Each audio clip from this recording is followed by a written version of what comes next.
presidente eleito Luiz Inácio Lula da Silva quer devolver o Conselho de Controle de Atividades Financeiras, o COAF, à gestão do Ministério da Fazenda. Nos últimos 4 anos, o COAF foi movido para o Ministério da Justiça, depois foi devolvido para o Ministério da Fazenda e atualmente está subordinado ao Banco Central. Por que o controle do COAF virou esse jogo de batata quente? Vai para lá e vai para cá? Desde, senhor. Olha, eu tenho que tomar cuidado. Eu trabalhei, para começar aqui, eu trabalhei na CPI dos Correios. A CPI dos Correios, ela teve, uma das origens dela foi justamente o COAF, através das análises financeiras, é o órgão responsável pela análise financeira, né?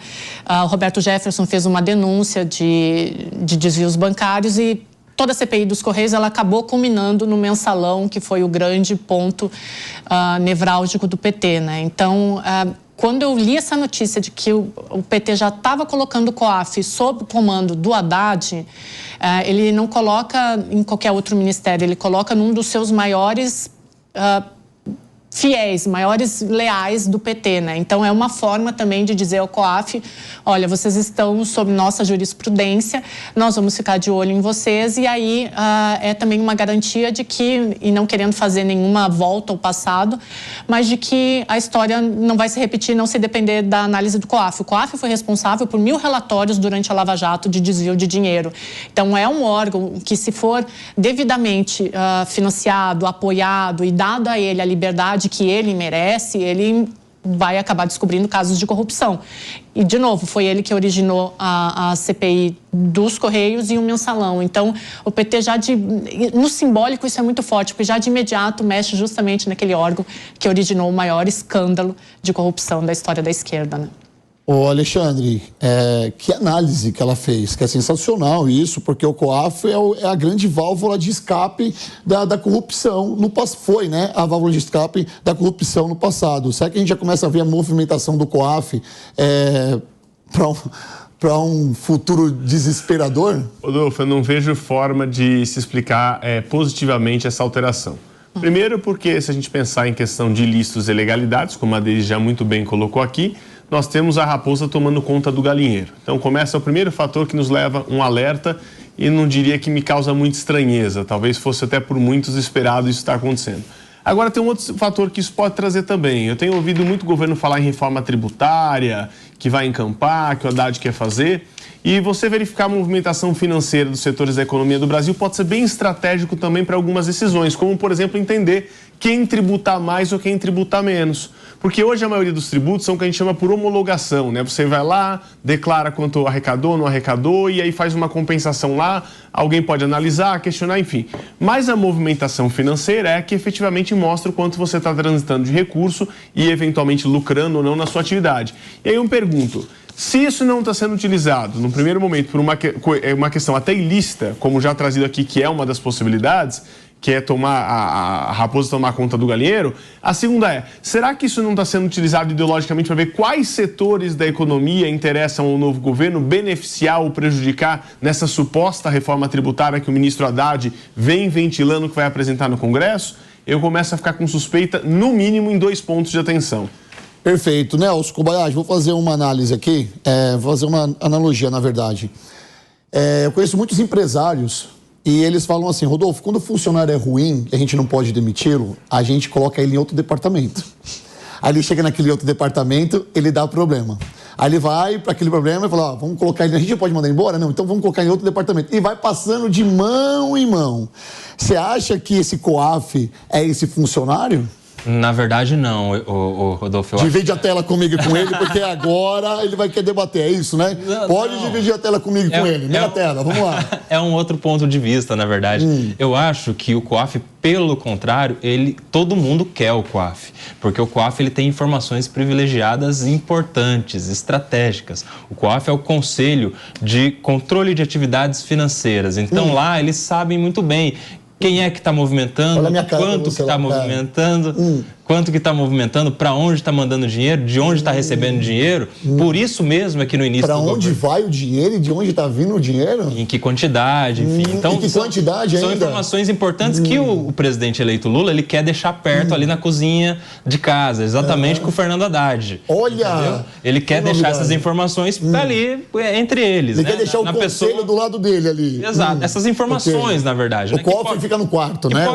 O cofre fica no quarto, é isso? Pois é. Sempre. Pois é, é um controle muito próximo, pode ser, assim, de um ponto de vista muito otimista, como o Psoli bem colocou aqui. Otimista? Que eu não tinha pensado, por exemplo, de saber estrategicamente sobre o caminho que esse dinheiro, que a renda dessas pessoas perfaz para gerar estratégica de economia. Mas pode ser também para esconder muita coisa. Nelson, ninguém quer o COAF, porque justamente já no passado o COAF foi responsável por essa lavagem de dinheiro que correu no Brasil. Mas você está colando de mão em mão, você está colando de mão em mão, é porque ninguém quer segurar essa batata quente, meu irmão. Não, eu acho que é um ouro, eles querem. Você acha que é um ouro? Pode colocar só no Nelson, por favor, obrigado.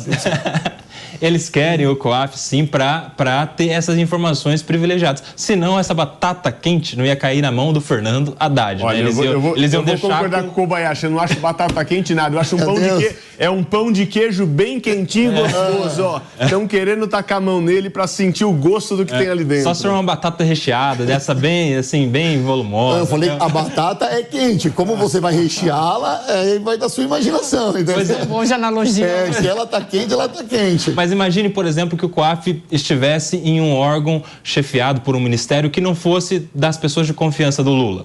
Que fosse alguém ali, uma indicação política, que tivesse ali não tanta confiança e que pudesse usar dessas informações ou para denúncia de possíveis esquemas de corrupção, ou entre outras coisas. Então, é um fio desencapado ali que o governo Lula quer deixar muito próximo na cozinha de casa. Perfeito. Eu ia colocar o Coronel Telhada nesse assunto agora, mas eu preciso voltar para a Deise, porque eu quero que ela explique para quem está assistindo em casa. Ó, chegou a hora, hein? Você que está nos assistindo em casa, começou a entender um pouco da política agora, começou a se engajar mais pela política, não sabe o que é o COAF. Nós estamos com ela aqui que acompanha a política por mais de 20 anos. Então ela vai explicar para a gente o que é o COAF. Para vocês, quando lerem essas notícias, vocês ficarem mais espertas sobre o que significa o COAF e ter o COAF mais perto da mão do Haddad e ter o COAF mais perto da mão do Lula, porque isso já aconteceu lá no passado. Explica, por favor, para quem está nos assistindo.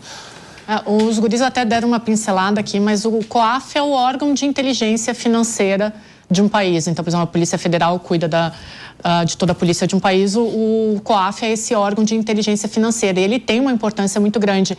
Por exemplo, eu falei aqui a primeira vez que ele teve protagonismo, depois de 88, que foi na CPI dos Correios, mas se a gente lembrar, quando o ministro Sérgio Moro foi ministro, ele pediu o COAF para que o COAF ficasse justamente sobre o Ministério da Justiça para ele investigar lavagem de dinheiro e corrupção.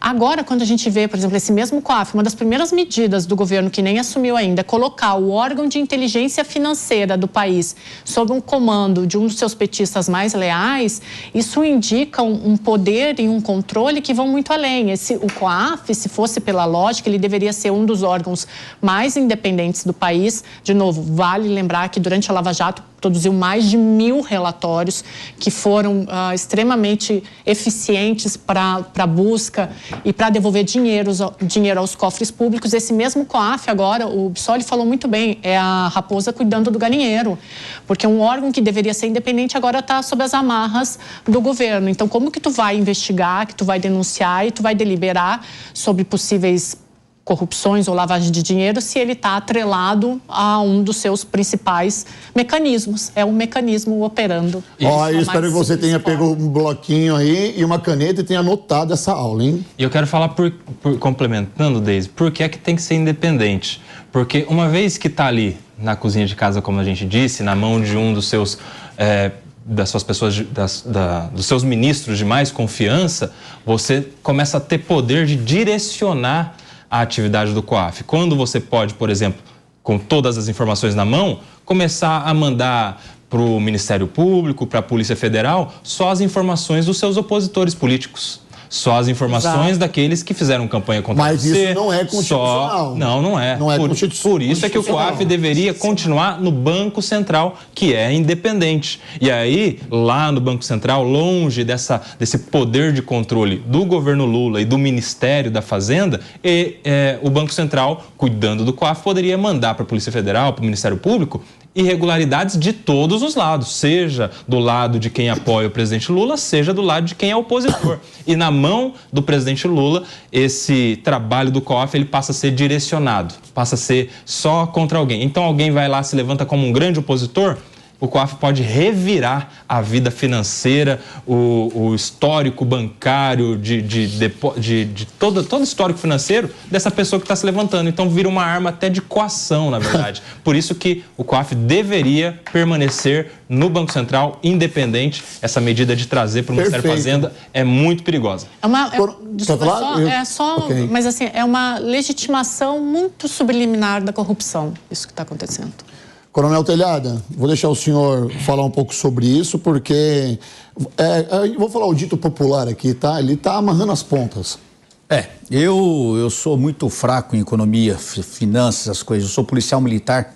O negócio é catar bandido, isso eu sei fazer. Mas eu anotei aqui, fiz anotação aqui, ó. Tá anotado que a Deise falou. Eu quero defender o senhor antes do senhor falar. Sabe por quê? Porque nós também, eu não sou cientista político também, e nós estamos aqui aprendendo em nossa visão, a visão do povão de casa. Por isso que eu gosto disso. Que a Deise falou, porque eu anotei aqui. O que acontece? O COAF é o Conselho de Controle de Atividades Financeiras. Ou seja, numa maneira bem popular falando, ele seria a polícia das finanças. Ok? O que acontece? A rota, de preferência. É a rota. Olha para aquela câmera e fala que o COAF é a rota. O COAF, olha só, eu estava aqui pesquisando enquanto eles falavam. O COAF, ele é vinculado administrativamente ao Banco Central do Brasil, ou seja, ele não é subordinado, ele só é vinculado administrativamente para alguns assuntos administrativos. Ele é um órgão totalmente independente e tem uma importância de grande assim, não dá para falar importância porque ela é ilimitada. Ele é dotado de autonomia técnica e operacional, ou seja, faz tudo esse COAF. Para que existe o COAF? Ele existe para prevenção e combate à lavagem de dinheiro, uma coisa que nós vimos o combate nesse tipo de crime no país nos últimos anos, aliás, no mundo todo, isso é uma coisa que tem acontecido com muita preocupação. Terrorismo, olha que interessante esse assunto, não é só parte financeira não, porque quem financia o crime organizado, quem financia o terrorismo, tem que ter muita grana envolvida nisso. E também, olha outra coisa que interessante, que talvez vocês não saibam, permita, olha só quem sou eu dando aula aqui, mas eu pesquisei.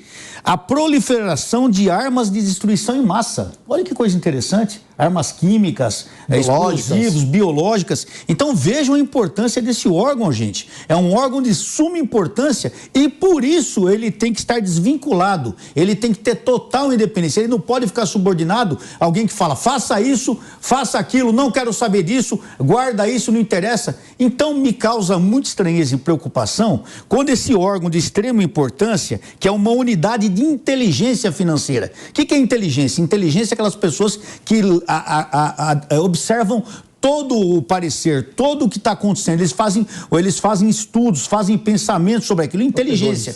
E o que acontece? Eles fazem uma análise total. E, de repente, um órgão de tal importância é colocado sob a égide, outra palavra boa. Hoje o Coronel Telhada está abrindo o dicionário aqui e nós estamos aprendendo várias palavras novas. De repente, a COAF... A gente tem que rir porque é um assunto sério. A COAF ela é colocada sob a égide de um cidadão, como a Deise disse aqui, estritamente ultra leal ao PT e ao presidente. Ou seja, esse cidadão vai fazer tudo o que o partido quiser e que o presidente quiser.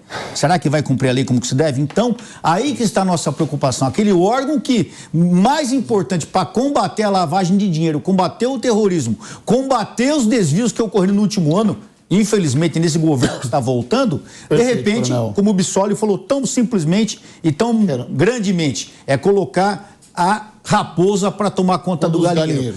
Nós vamos saber só o que o presidente quiser que a gente saiba, só o que o Haddad quiser que a gente saiba. Porque eles não quiserem que a gente saiba, nós nunca saberemos. E olha só, Coronel, a gente está falando aqui também, eu vou passar a palavra para você, tá, Alexandre? Deixar você fazer a sua síntese aqui. Mas ele colocou o COAF agora, quer colocar o COAF, né? O comando do Ministério da Fazenda, que é o Haddad. E ele já tem lá um mercadante que está no BNDES.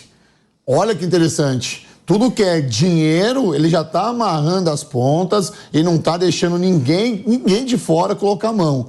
É uma estratégia de política que não surpreende, olha aqui para mim, ó, não surpreende ninguém, ok? Se você achou que haveria uma frente ampla, não vai existir. Não para tomar conta do dinheiro, do nosso dinheiro, não é verdade? Esse é o famoso aparelhamento de Estado que o PT já provou que sabe fazer muito bem. Ninguém tem dúvidas que essa é a política. É só olhar a composição dos ministérios que já foram anunciados e dos ministérios que serão anunciados. E aí eu volto sempre a fazer aquela crítica. É um terceiro, é o Lula 3, todo mundo adora falar Lula 3, né? É o Lula 3, como se fosse uma coisa nova, diferente, uma frente democrática que vai cometer os mesmos erros de sempre já no início desse governo. Ou seja, você tinha chance, você tinha expectativa de parcela da sociedade que acreditou. Aliás, se teve a votação que teve é porque uma parcela da sociedade acreditou nessa história de frente ampla, visão diferente, composição com pessoas mais do centro. Você viu tucanos, ou seja, membros do PSDB históricos lá já no primeiro turno, dizendo, olha, o Lula representa a volta da democracia. Você teve pessoas que já estiveram no campo do centro-direita se aproximando dessa política do Lula, pessoas do mercado, nós discutimos no programa de ontem aqui, Henrique Meirelles, Pércio Arida, os pais do Plano Real, todos lá. E agora nenhum deles fazendo parte desse novo governo de frente democrática. E agora nenhuma das instituições que são chamadas instituições de Estado, instituição de Estado porque ela deve resguardar o interesse do Estado, independente de quem é o presidente eleito, está lá as instituições de Estado sendo aparelhadas, se tornando instituições de governo, ou seja, subordinadas a agentes políticos, no caso aqui, ao Haddad, que não é nem o ministro da Economia, é o assessor da Economia do presidente Lula, porque ele não foi colocado lá para ter independência e status de ministro, ele foi colocado porque, dada a sua confiança, ele vai ser um assessor do presidente na sua política econômica. Então, quando a gente tem a chance de trazer uma série de nomes que apostaram nessa nova onda de amor que chegou na sociedade, que poderia fazer algo diferente, nós não reforçamos instituições de Estado. Nós estamos vendo o aparelhamento de instituições de Estado para se tornarem instituições de governo. Isso é lamentável já no início de governo.